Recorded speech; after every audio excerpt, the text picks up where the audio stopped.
Rúben Amorim's first season and pre-season for Manchester United, more promising momentum or more questions than answer. In this video, we are going to actually break down all the tactical details of Manchester United pre-season game, and we are going to be looking at most of the worries that are coming on from the Manchester United fans. So guys, let's dive into this video together.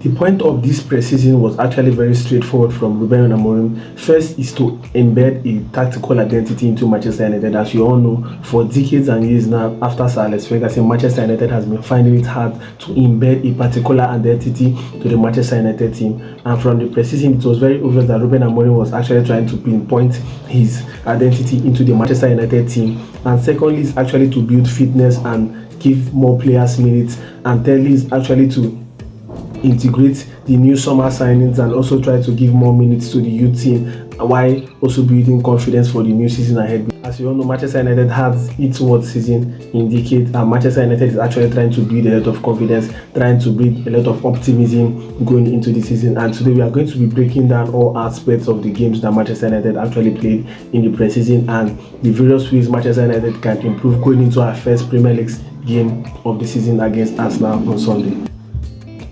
So firstly, we are going to be looking at the tactical changes that was being made by Rúben Amorim with a lot of clips. So firstly, let us start with the tactical change Amorim made on the course of the pre-season campaign.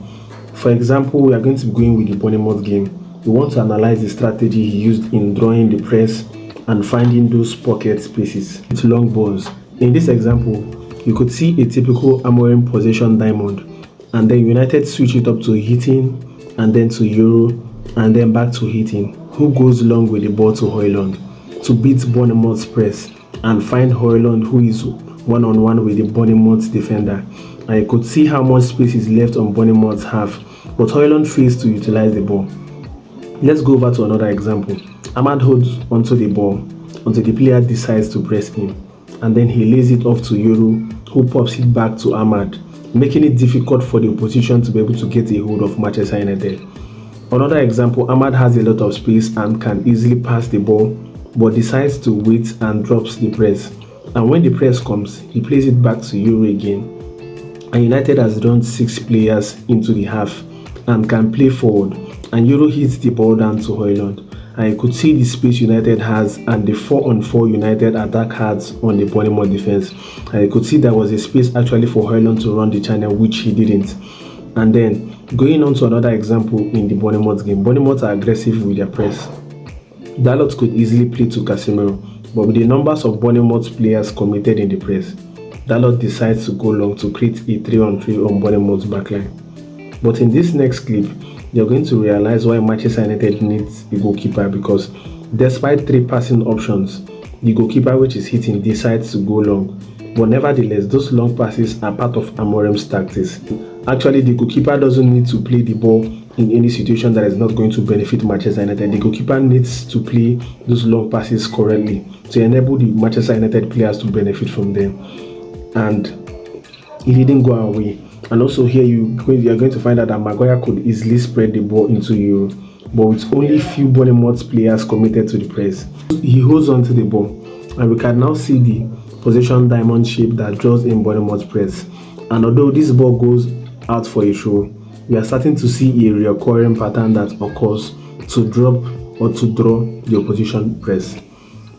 And another strategy used in the Bournemouth game is called the set move from the goal kick. The ball goes to Euro and then to Dalot, back to Euro. I would expect a 10 to drop to receive the ball, beating the press of Bournemouth with a pass. But with the press drawn, Euro goes long, and look where Ahmad was positioned, nowhere near the pocket, and which is actually disadvantage to Manchester United, because Ahmad is supposed to be dropping deep and receiving those balls in that pocket, which is automatically dismantling the press of Bournemouth. But you could see the logic of this play. With the amount of space left down there, it is either for Højlund to run the channel and occupy those spaces, and we have another 3-on-3 with the Bournemouth backline. And so, let's go over to the next tactical strategy that was implemented by Rúben Amorim during the course of the pre-season campaign. The next strategy we want to look at is the possession box Amorim uses during build-up. And it is not a bad build-up strategy actually. Looking at an example with the Sporting team to analyze these peoples, the strategy creates one of two scenarios.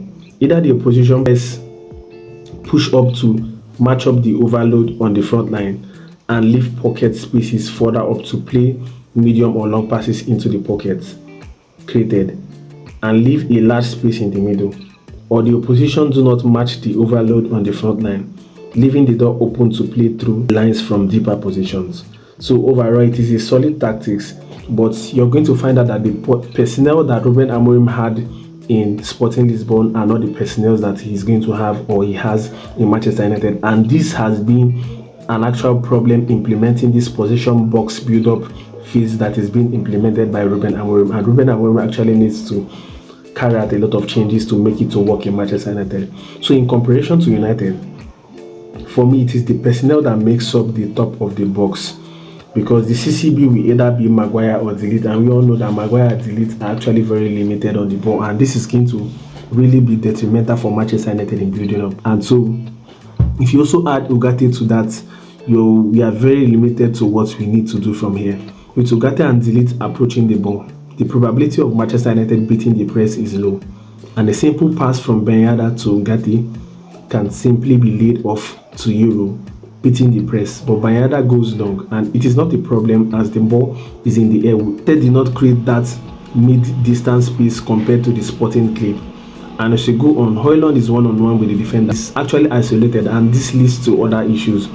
He's isolated up top, and not one of United's players are in close proximity for a loose ball. And it is a very poor setup from a set piece situation, and the ball was too long for Højlund to reach, and that explains our long ball distribution this season. Another example, Shaw takes a goal kick to Euro, and in my opinion, Euro has pulled too far out, making the ball travel more far out, and then he lets the ball run across his body and gives the ball away.